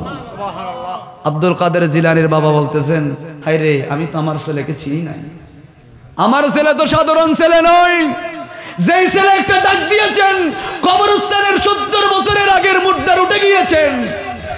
এখন আমার ভাইরা বিশ্বাস করতে চায় না, ইন্ডিয়ার জমিনের মধ্যে রাস্তা বড় করতে হচ্ছে, একটা মাজার ওই রাস্তার মধ্যে পড়েছেন, প্রায় 300 বছর আগের ওই মাজারটা আল্লাহ রাব্বুল আলামিন যে জানিয়ে দিয়েছেন, যারা ইমানদার, যারা মুমিন, তারা কবরের মধ্যে যাওয়ার সাথে সাথে কফিনের মধ্যে, কাফনের মধ্যে পর্যন্ত একটা মাটির আসর পর্যন্ত লাগতে পারবে না, সুবহানাল্লাহ। তো ইন্ডিয়ার মধ্যে মিডিয়ার মধ্যে কভারেজ করেছে এই ভিডিওটা, দেখা যাচ্ছে রাস্তা যখন পড়েছেন, সরকারের নিয়ম মাজার ভাঙতে হবে, তো মাজার যখন ভাঙতেছে করতে লাগলেন, দেখা যাচ্ছে 300 বছরের আগের যে মাজার, যে লাশটা, ওই রাস্তার মধ্যে কাফনের মধ্যে পর্যন্ত একটা মাটির চিহ্ন পর্যন্ত লাগে নাই, সুবহানাল্লাহ। কারণ তাদের শরীর না খাওয়ার জন্য নির্দেশ দিয়েছেন কে? আল্লাহ। কারণ আমরা তো অপরাধ করে, নাফরমানি করে, হারামকে, সুদকে, ঘুষকে আমাদের শরীরটা তো অপবিত্র বানিয়েছি। কিন্তু যারা আল্লাহর ওলি তাদের শরীরটা এত পবিত্র, আমার নবী যে বলেছেন ওই যে মুস্তাজাউদ দাওয়া, তারা হক হালাল খাওয়ার কারণে তাদের শরীরটা কবরের মধ্যে যেরকম দিয়েছেন ওই রকম অক্ষত অবস্থায় যিনি রাখবেন বলেন তিনি কে? এই যে আনোয়ারার মধ্যে এখন 4 লেনের মধ্যে 6 লেন রাস্তা করা হয়েছে। ফকিন্নারের দিকে একটা কবরস্থান আমি দেখেছি, একটা কবরস্থান করতে লাগলেন, 3টা লাশ পেয়েছেন, প্রায় এগুলো 30-40 বছরের আগের লাশ। কোন ধরনের কাফন যে সাদা, এই সাদা লয়ে গিয়েছেন, কোন ধরনের শরীরের মধ্যে পর্যন্ত কোনো ফসন গলন এগুলো ধরে নাই। এই জন্য আল্লাহ রাব্বুল আলামিন বলেন, যারা আমি আল্লাহর জন্য শহীদ হয়, আমি আল্লাহর পথের মধ্যে জীবন দিয়ে দেয়, তাদের জন্য কবরের মধ্যে তারা জীবিত এবং তাদের জন্য রিজিকের ব্যবস্থা করেন কে? যাক, সময় অনেক হয়ে গিয়েছে, আপনাদেরকে অনেক কষ্ট, অসমাপ্ত কথা ছিল, আমি এখনো ট্যাপ খুলি নাই, নোট করে নিয়েছিলাম, আমারও কষ্ট হচ্ছে এখনো, যেহেতু মানুষ এলামেলাভাবে উঠে যাচ্ছে সেজন্য আমি স্টেজে চলে এসেছি কোনো কিছু না খেয়ে। যাক, আমাকে বলা হয়েছে 91 ঘূর্ণিঝড়ে যারা এন্তেকাল করেছেন, তাহলে এখান থেকে আরেকটা কথা বলি, যারা মারা গিয়েছেন তারা শহীদের মর্যাদা পাবে। কিসের মর্যাদা? আরো জোরে বলেন, কিসের? দ্বিতীয় নম্বর হলো ওই ব্যক্তিরা এন্তেকালের সাথে সাথে, ওই ব্যক্তির এন্তেকাল হওয়ার সাথে সাথে রক্ত যদি প্রবাহিত হয়, রক্ত পড়ার সাথে সাথে তার জীবনের গুনাহ আল্লাহ মাফ করে দিবেন। আরো জোরে বলেন না সুবহানাল্লাহ। আর 3 নম্বর যেটা আমার নবীজি জানিয়ে দিয়েছেন, ওই শহীদগুলা কিয়ামতের ময়দানে তাদেরকে নেতা বানানো হবে। বলবে, ও শহীদ, তুমি তো শহীদ হয়েছো, এন্তেকাল করেছো, তুমি আমি আল্লাহর রাস্তার মধ্যে এন্তেকাল করেছো, এদিকে আসো, তুমি দেখো তোমার আত্মীয় স্বজন, তোমার ভাই ব্রাদার, তোমার ছেলে সন্তান, তুমি যাকে ভালোবাসো, এই ধরনের মানুষ কোথায় কোথায় আছে, তুমি ধরে নিয়ে আসো। তখন ধরে নিয়ে আসবে। আপনাদের যাদের মা বাবা মারা গিয়েছেন 91-52 সময়, আপনাদেরকে ধরে নিয়ে আসবেন, হাদিস মোবারক বলতেছি, ধরে নিয়ে আসবেন। ধরে নিয়ে আসার সাথে সাথে আল্লাহ বলবেন, তুমি তাদের জন্য সুপারিশ করো। সুপারিশ করবে, আল্লাহ গ্যারান্টেড শিল মেরে দিবেন, আপনাদেরকে নিয়ে স্লোগান দিতে দিতে জান্নাতের মধ্যে চলে যাবে। এর চাইতে আর ভাগ্যবান আর কিছু আছে? এই জন্য আপনাদেরকে আমি অনুরোধ করবো, আপনারা ভাগ্যবান যে আপনাদের মা বাবা 91-52 সময়, কারণ বিপদ আল্লাহ দেয়, ধৈর্য ধারণ করতে হবে। ওয়াস্তাঈনু বিস-সাবরি ওয়াস-সালাত ইন্নাল্লাহা মা'আস-সাবিরিন, ঠিক কিনা বলেন? কারণ মৃত্যু দিয়েছেন আল্লাহ, দিয়েছেন পরীক্ষা আল্লাহ আপনাকে করিয়েছেন, আপনি ধৈর্য ধারণ করেছেন মা বাবার জন্য। যখন মিলাদুন নবী করবেন, তাহলে আপনি তো মা বাবার সামনে গিয়ে বলতে পারবেন, সুপারিশ যে করতেছে, মা বাবা যদি কি বলে, আমার জন্য কি করেছো? তোমার জন্য বিল্ডিং রেখে গিয়েছিলাম, সম্পদ রেখে গিয়েছিলাম, লবণের মাঠ রেখে গিয়েছিলাম, ঘর রেখে গিয়েছি, কিচ্ছু রাখি নাই, ঠিক আছে, তোকে তো জন্ম দিয়েছিলাম। তুমি কি নবীজির হাদিস পড়ো নাই? 3টা জিনিস মানুষ মারা যাওয়ার পর কবরে যেতে থাকবে। আমার নবীজির কাছে সাহাবায়ে কেরাম প্রশ্ন করলেন, ইয়া রাসূলুল্লাহ, এগুলো কি? আমার নবী বললেন, প্রথম নম্বর হলো, একজন নেককার সন্তান যদি, মা বাবা যদি রেখে যেতে পারে, ওই ছেলে একটা কদম দিবে, মা বাবার 10টা গুনাহ মাফ হয়ে যাবে। ওই ছেলে যখন কবরের পারের মধ্যে দাঁড়াবে, আল্লাহ রাব্বুল আলামিন আরশ আজিম থেকে কথা বলবেন, জিবরাইল, এটা কার ছেলে? আল্লাহর ভালো লাগবে, আল্লাহ তো জানে ওটা অমুকের ছেলে, এটা তো জানে। আল্লাহ কৌতূহল করে বলবেন, জিবরাইল, এটা কার ছেলে? আল্লাহর এটা জানতে ভালো লাগে, জিজ্ঞেস করতে ভালো লাগে। জিবরাইল বলে, আল্লাহ, এটা অমুকের ছেলে। ও অমুকের ছেলে, ওর ছেলে ওর মা বাবার কবর জিয়ারত করতেছে, আল্লাহ জিয়ারত করতেছে। তো কি বলতেছে? রাব্বিরহামহুমা কামা রাব্বায়ানি সাগীরা। আল্লাহ, আপনি নাকি তার মা বাবার জীবনের গুনাহ মাফ করে দিতেন। আল্লাহ, আপনি নাকি তার মা বাবার কবরের আযাব মাফ করে দিতেন। তখন আল্লাহ বলবেন, ও জিবরাইল, এত সুন্দর ছেলে, মা বাবার ওয়াফাদার সন্তান ছেলে, মা বাবার কবর জিয়ারত করতেছে, ওই ছেলে আমার কাছে মাফ চাচ্ছে, আমি আল্লাহ কেমন ভাবে? আমি আল্লাহ তো রহমানুর রহিম, আর রহমান আল্লামাল কুরআন, আমি তো রহমানুর রহিম, আমার চাইতে দয়াবান তো কেউ নাই। ও যেহেতু মা বাবার জন্য ক্ষমা চাচ্ছে, কবর আযাব মাফ করে দাও। লিবাসু মিন আহলিল জান্নাহ, তার জন্য জান্নাত থেকে একটা লেবাস নিয়ে আসো, তার মায়ের জন্য, বাবার জন্য জান্নাত থেকে একটা লিবাস নিয়ে আসো, পোশাক পরিয়ে দাও। দেখেন, এই জন্য শুক্রবারে হলেও নিজের ছেলে সন্তানদেরকে নিয়ে একটু কবরের ফাড়া যাবেন। বেদাত টেদাত এগুলো বাদ দিয়ে দেন, এগুলো টাকার বেদাত। টাকা দিলে সব জায়েজ হয়ে যায়। 500 টাকা দিয়ে দেখেন না, দেখবেন দলবল নিয়ে জিয়ারত করতেছে। কিন্তু মাইক পাইলে বেদাত বেদাত বেদাত আছে না নাই? এগুলো কবর, এগুলো মাটির নিচে ফেলাই দেন, এগুলো পায়ের নিচে দেন। বেদাত টেদাত এগুলো বাদ দেন। আপনি তো কবরের পারে গিয়ে নাচ গান করতেছেন, এখানে তো গান গাচ্ছেন না। ওখানে গিয়ে সূরা পড়তেছেন, ওখানে গিয়ে ইসরায়েল সাহাবের উদ্দেশ্যে জিয়ারত করতেছেন। এগুলো বেদাত কি? বেদাত টেদাত এগুলো জ্ঞান নিচে রাখ। বেদাতের দরকার নেই। ছেলে সন্তানদেরকে নিয়ে যাবেন কবরের পারে, জিয়ারত করবেন, চিন্তা করবেন আমার বাপটা এই রাস্তা দিয়ে হাঁটলে মানুষ তাকিয়ে থাকতো, অনেক ক্ষমতাবান মানুষ অপেক্ষা করতেছে, আমিও এই কবরের মধ্যে যাব, চিন্তা করবেন। এই জন্য আমার নবীজি যখন লাইলাতুল বারাত, যখন আরফা দিবসের দিন, আমার নবীজি তাহাজ্জুদের নামাজ পড়ার শেষে নবীজি ঘর থেকে ছুটে গিয়েছেন, চলে গিয়েছেন। উম্মুল মুমিনিন মা আয়েশা সিদ্দিকা রাদিয়াল্লাহু তাআলা বলতে লাগলেন, হায় হায়, আমার নবীর পিছনে তো অসংখ্য কাফের আছে। এমন সুযোগ যদি পায়, একলা যদি পায়, কাফেররা তো তরবারে দিয়ে 2 ভাগ করে ফেলবে। খুঁজতে লাগলেন, বিবিদের ঘরে গিয়ে দেখলেন, দেখা যাচ্ছে নবীজি ওখানে নাই। এই যে বেদাত বলতেছেন, এই রেফারেন্স দিচ্ছি, যারা বেদাত বলতেছেন ভালো করে শুনেন। আমার নবীজি কবর জিয়ারত কিভাবে করেছেন? আমার নবীজি তাহাজ্জুদ নামাজ আমার নবীজি প্রতিদিন পড়তেন। তো আমার নবীজি কোন বিবির ঘরের মধ্যে যায় নাই। উম্মুল মুমিনিন মা আয়েশা সিদ্দিকা রাদিয়াল্লাহু তাআলা দেখতে পেলেন কোন বিবির ঘরের মধ্যে যায় নাই। খুঁজতে লাগলেন, নবীজির পিছনে তো কাফেররা রয়েছেন, আমার নবীকে তো কাফেররা একলা পাইলে আমার নবীকে তো আক্রমণ করবে। গিয়ে তালাশ করে করে গিয়ে দেখতে পেলেন আমার নবীজি জান্নাতুল বকি শরীফের মধ্যে নবীজি ছোট বাচ্চার মতো হাউ মাউ করে কান্না করতে লাগলেন। সুবহানাল্লাহ, নবী জিয়ারত করেছেন, আপনি বেদাতের গাঁটটি নিয়ে ঘুরতেছেন। এইসব বেদাত তেদাত বাদ দিয়ে কবর জিয়ারত করবেন তো, গরিবে তো। ওই যে বলছিলাম কবর জিয়ারত, ছেলে যখন দাঁড়িয়েছেন, আল্লাহ বলবেন কি চাই, মাফ করে দেন। বল আল্লাহ, উনি বলছেন রব্বির হামহুমা, আল্লাহ তো কোরআনের মধ্যে বলে দিয়েছেন রব্বির হামহুমা কামা রব্বায়ানি সাগীরা। অসংখ্য আয়াত আছে, অসংখ্য নবীজির হাদিস শরীফ আছে। তারপর আমাদের ভাইরা কেন বলে আমি জানি না। যাই হোক, আল্লাহ তাদেরকে হেদায়েত দান করুক। আরো জোর হন না আমি।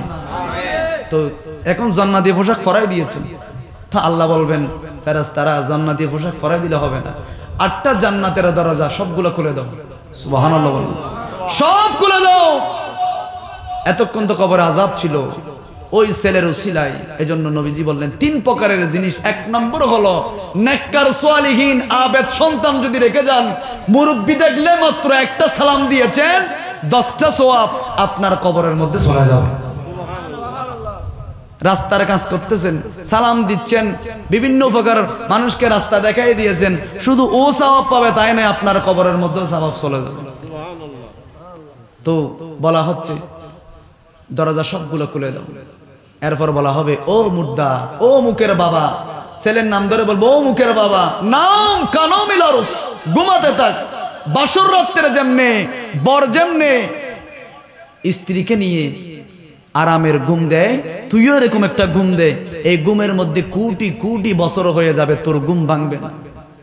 যখন আল কারিয়াতু মাল কারিয়া ওয়া মা আদরাকা মাল কারিয়া, তৃতীয় ফুৎকার যখন দেওয়া হবে, তখন ওই কবর থেকে মানুষগুলা ওই ফুকার মতো, ছোট ছোট পোকার মতো মানুষগুলাকে কবর থেকে আবার তুলবেন কে?